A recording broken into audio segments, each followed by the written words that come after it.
सध्या सोशल मीडियावर हा व्हिडिओ मोठ्या प्रमाणात व्हायरल होतोय। या व्हिडिओमध्ये 3 तरुणिया या एका तरुणासोबत लग्न करताना दिसतायत। एकीकडे तरुणांना लग्नासाठी एक पोरगी भेटत नाहीये, एक नवरी भेटत नाहीये, तर या 3 पोरी एकाच तरुणासोबत लग्न करण्यासाठी कसं काय तयार झाल्या आणि या 3 तरुणी एकमेकांच्या मर्जीनं त्याच्यासोबत लग्न का करतायत।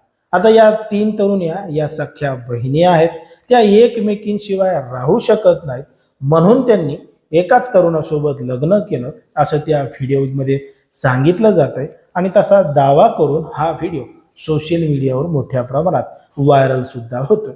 बघता बघता हा व्हिडिओ एवढ्या मोठ्या प्रमाणात व्हायरल झाला की काही वर्तमानपत्रामध्ये ही बातमी सुद्धा छापून आली।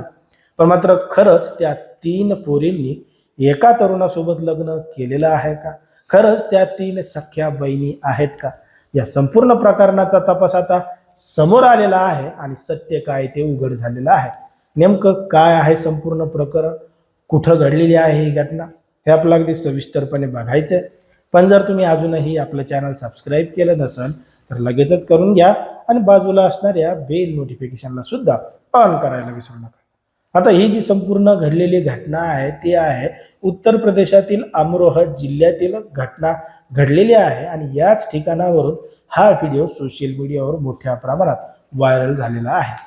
त्या व्हिडिओमध्ये स्पष्टपणाने दिसतंय की 3 तरुण्या एका तरुणासोबत लग्न करतायत, फेरे घेतायत, सगळ्यांच्या गळ्यामध्ये हार सुद्धा घातलेले आहेत। 3 सख्या बहिणी आहेत, त्या एकमेकींशिवाय राहू शकत नव्हत्या, म्हणून त्यांनी त्याच्यासोबत लग्न केलं आणि तो तरुण सुद्धा तिघींना सांभाळण्यासाठी तयार आहे असं त्या व्हिडिओच्या माध्यमातून सांगितलं जात होतं। पण मात्र हिंदू कायद्यानुसार एकापेक्षा जास्त लग्न करता येत नाहीत, मग या तरुणानं एकाच वेळी 3 तरुणींसोबत लग्न कसं काय केलं, म्हणून काही संघटनांनी यांच्या विरोधात आवाज उठवायला सुरुवात केली। बघता बघता हा आवाज अमरोहा जिल्ह्यातील बाल कल्याण समितीसमोर पोहोचला आणि बाल कल्याण समितीनं या संपूर्ण प्रकरणाचा तपास चालू केला आणि तपास चालू केल्यानंतर त्या व्हिडिओमध्ये दिसणाऱ्या ज्या तरुणी आहेत आणि जो तरुण आहे त्यांना चौकशीसाठी त्या ठिकाणी बाल कल्याण समितीनं बोलवलं आणि आता खरं खरं काय प्रकरण आहे ते सांगा, नाहीतर मग तुमची काही खैर नाही असं देखील सुनावलं। तेव्हा त्यांनी सांगितलं की हे फक्त आम्ही लाईक आणि फॉलोअर्स वाढवण्यासाठी, व्हिडिओ व्हायरल करण्यासाठी केलेला प्रकार आहे, हा फक्त प्रँक व्हिडिओ आहे, फेक व्हिडिओ आहे, त्यांनी प्रत्यक्षात असं लग्न केलेलं नाही आणि त्या सख्या बहिणी सुद्धा नाहीत, त्या मावस बहिणी आहेत। आम्ही सत्य काय आहे ते सांगणारच होतो, पण मात्र व्हिडिओ एवढ्या मोठ्या प्रमाणात व्हायरल झाला आणि काही जणांनी आवाज उठवायला सुरुवात केली, म्हणून आम्ही घाबरलो, सत्य काय आहे ते समोर येऊन सांगितलं नाही असं त्या तरुणींनी बाल कल्याण समितीसमोर सांगितलेलं आहे।